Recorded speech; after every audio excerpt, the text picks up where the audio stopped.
چوتھی بری صفت طاعت الکلفہ۔ طاعتی کا اصل معنی کیا ہے؟ کسی کام کے لیے اقدام کرنا، اور کبھی سخت اور سنگین اور خطرناک کام پر بھی اطلاق ہوتا ہے۔ اس مقام پر تمام امور کو شامل ہوتا ہے۔ سخت کام، مشکل کام، مشقت آور کام میں انسان اپنے آپ کو ڈالے کہ یہ کیا ہے، اس کی وضاحت کرتے ہیں۔ کلفہ، کلفہ کا معنی کیا ہے؟ عربی میں کلفہ کا معنی ہے مشقت اور زحمت اٹھانا اور تھکا دینے والے کام انجام دینا، ایسے کام جو مشقت والے ہوں اور انسان کو تھکا دینے والے ہوں۔ اب ہماری گفتگو کیا ہے کہ مشقت آور کام کون سے ہیں اور ان کے منفی اثرات کیا ہیں۔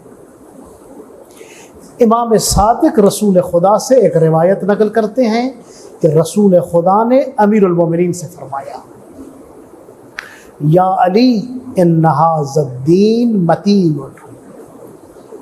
فاغلق فیہ برفق ولا تبغض الی نفسک عبادۃ ربک فإن المفرط لا زہرا ابقی ولا ارضا قطع۔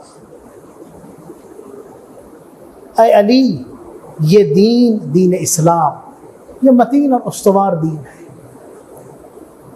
روایات میں ایک اور روایت بھی ہے، پیغمبر اسلام نے فرمایا انی بعثت بسمحۃ سہلہ، کہ خدا نے مجھے آسان دین پر مبعوث کیا ہے، کہ میرا دین آسان دین ہے، دین اسلام آسان دین ہے،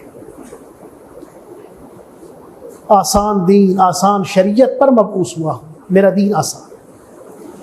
اس دین میں رفق و مدارا کے ساتھ وارد ہو، اللہ کی عبادت میں افراط نہ کرو، یہ افراط تجھے دین سے متنفر کر دے گا، افراط کرنا تجھے دین سے متنفر کر دے گا۔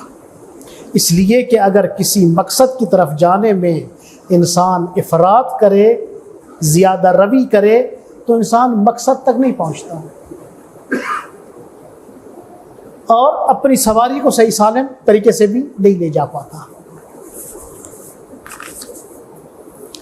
بہت زیادہ دیکھا گیا ہے کہ انسان یا اپنے آپ کو مجبور کرتا ہے واجبات اور مستحبات میں مشقت اٹھانے میں،